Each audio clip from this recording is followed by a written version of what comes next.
ก็ทักทายสบายดีพี่น้องในตอนแรงๆเนาะก็มาทำงานเฮ็ดเวียกปกติพี่น้องเลยก็ต้องขออภัยหลายๆ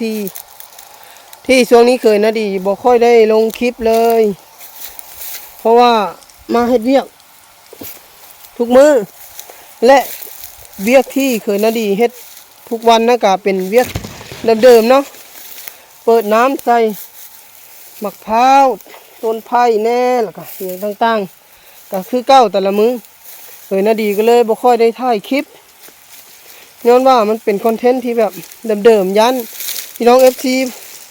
เบื่อพี่น้องก็เลยบ่อยากถ่ายยันบ่มีคนอยากเบิ่งก็เลยบ่ได้ถ่ายเนาะขออภัยนำ